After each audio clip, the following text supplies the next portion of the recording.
Praise the Lord. Greetings from Hyderabad. ఎంతో ప్రార్థనతో ఎదురు చూస్తున్నామండి ఈ వర్షిప్ కాన్ఫరెన్స్ కొరకు. మీరు ఎంతో ఆశతో ఎదురు చూస్తున్నారనే విషయాన్ని ఎదిగినప్పుడు మేము ఎంతో సంతోషపడుతున్నాం.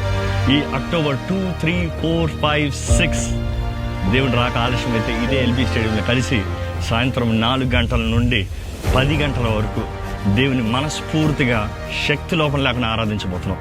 దేవుని నాకు తెలియజేస్తుంది, దేవుడు ఆరాధకుల కొరకు ఎదురు చూస్తాడంట. ఆత్మతో సత్యంతో ఆరాధించే వారి కొరకు ఎదురు చూస్తున్నాడంట. వారిలో మీరు ఒకరుగా ఉంటారని ఆశపడుతున్నాం. ఎన్నో దేశాల నుండి, ఎన్నో ప్రాంతాల నుండి మీరు ఇక్కడికి వస్తున్నారన్న విషయాన్ని తెలియజేసినప్పుడు ఎంతగానో సంతోషపడుతున్నామండి. ఇక్కడ ఉన్నవారు కూడా మీరు మీ స్నేహితుల్ని, బంధువుల్ని, మిత్రుల్ని అందరినీ తీసుకుని రావాలని ఆశపడుతున్నాం. ఏమాత్రము ఈ అవకాశాన్ని మిస్ చేయొద్దు. ఇటువంటి కార్యము, దేవుని కార్యంలో మీరు పాల్గొని పొందాలని మేము ఆశపడుతున్నాం. మా కొరకు ప్రార్థన చేయండి. మీ కొరకు ఎదురు చూస్తూ ప్రార్థన చేస్తున్నాము. దేవుణ్ణి ఘనమైన రీతిగా ఆ 5 దినములు ఇక్కడ ఆరాధిద్దాం.